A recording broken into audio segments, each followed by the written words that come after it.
The Senate will come to order.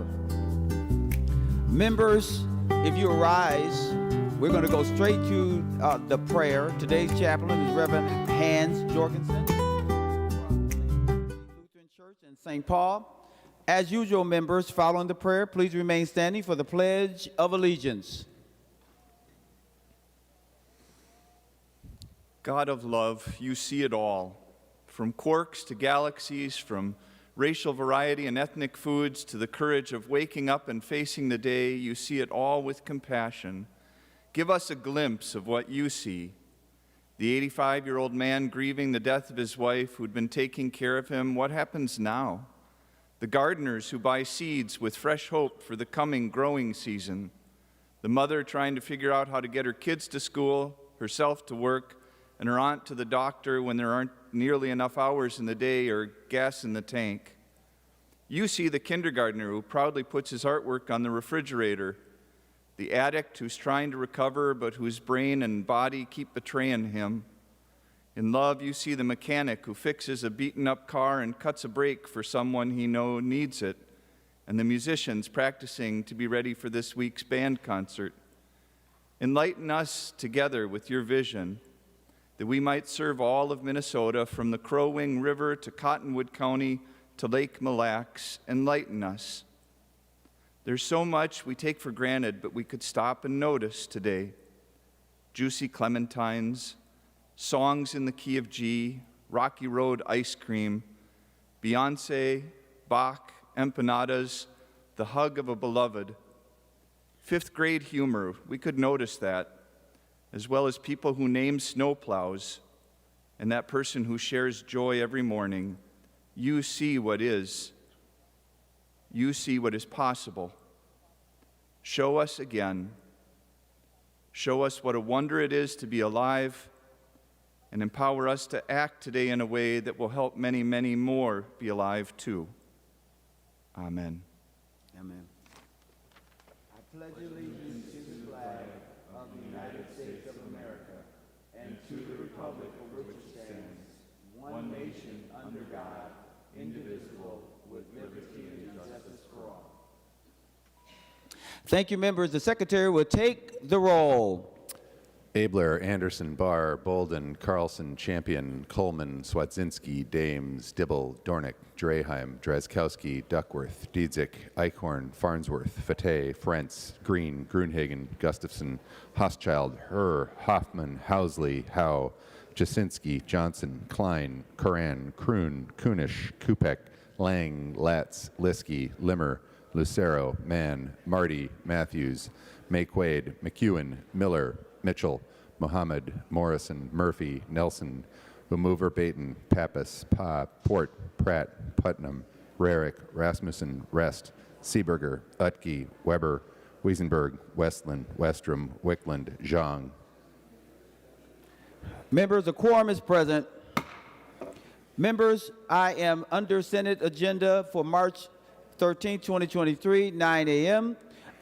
We're going to start at the third order of business, messages from the House. The Secretary will read the message.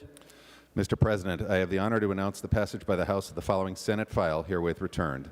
Senate File Number 667, a bill for an act relating to children, making changes to the Minnesota Indian Family Preservation Act. Signed, Patrick D. Murphy, Chief Clerk, House of Representatives. Member, no action is required. The Secretary will read the next message. Mr. President, I have the honor to announce the passage by the House of the following House file herewith transmitted. House File Number 1104. Signed, Members, no Patrick action D. is Murphy, required. Chief Clerk, House of Representatives. Sorry, Mr. Secretary. No action is required. The members will now proceed to the fourth order of business, first reading of House bills. The House files has been given its first reading and referred as indicated. Members, we will now proceed to the fifth order of business.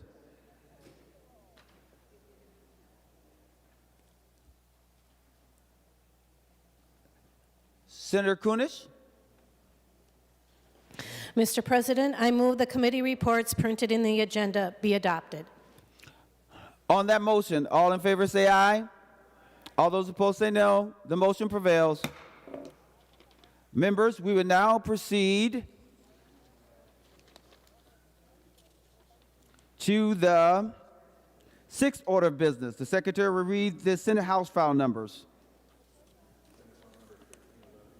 Excuse me. Senate file numbers 1311, 661, 1529, 927, 1025, 894, 2323, 745, 1816, 1367, 2282, 1871, 1866, 1900, 2798, 814, and 1941. The Senate files have been given their second reading. Members will now proceed to the seventh order of business, the secretary, second reading of House bills. The secretary will read the House file numbers. House file number 45. The House file has been given its second reading. Members will now proceed to the eighth order of business, introduction and first reading of Senate bills. The bills listed on today's introduction calendar are given their first reading and referred as indicated. Members will now move to the ninth order of business, motion and resolutions. We will adopt the author's motion as one motion. All in favor say aye. All those opposed say no. The motion prevails. Members, we will now proceed to Senate Resolution number 17. Will be referred to the Committee on Rules and Administration. No action required. We will now move to the 13th order of business, announcements of Senate interest. That was my fault. Sorry about that. Without objection, the following senators will be excused from today's session: Draheim, Farnsworth, Icorn, Howell, Liskey, Barr, Westrom, Latz, Bowden, Port, McEwen, Miller, Dornick, Jazinski. Any additional announcements of Senate interest? Senator Kunish. Thank you, Mr. President. As you all know, today is Sovereignty Day at the Capitol, and I'm so glad to see many of you are here and hope that you fully participate in this opportunity to learn more about our tribal nations and the work that we do together. And in just a few minutes, we will be assembling here in the Senate and going over to the House as a body. When you get to the House, you will see chairs that just say Senator on it or Senate. Nobody has an assigned seat, so find yourself a seat while we're over there. I think you'll learn a lot, and hopefully you will appreciate the information that you will gain. Don't forget that we have lunch where you'll be able to meet and talk with tribal leaders and other ticketed guests. And then there are two breakout sessions this afternoon for more extension of your education and understanding of our tribal nations, and so we welcome you there. Members, without objection, the following senators will be excused from today's session. I went through the list, but I should add Matthews. Senator Abler. Well, thank you, Mr. President, and maybe this is the right time to ask. I just have a point of parliamentary inquiry since we're doing that. We didn't do a call of the Senate today. Does that affect the caliber of our work, and is that a custom we've done in the past? And if we did anything real, could we pass a bill today without a call? Thank you. So, Senator, hold on one moment. I'm just going to confer because I know what I'm going to say, but I want to make sure that I'm correct.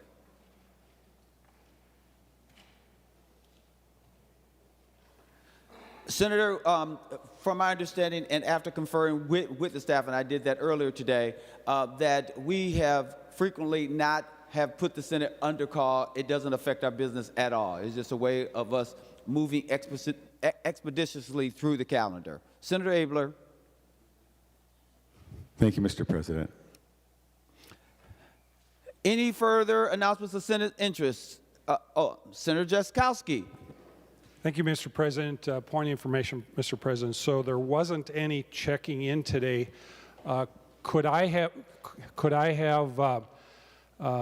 been in at home today and counted being present and accounted for? That's a question for you, Mr. President. So Senator Jaskowski, I'm not sure why we're going to keep going through this today. The answer to the question is no. If someone was going to stay home and vote under Rule 40.7, they would have to check in and let us know that. But today, because there was no business that was going to happen, So no, there is a quorum. We would be able to conduct business. Senator Skowski. Thank you, Mr. President. So will everyone that did not show up here today be counted as present?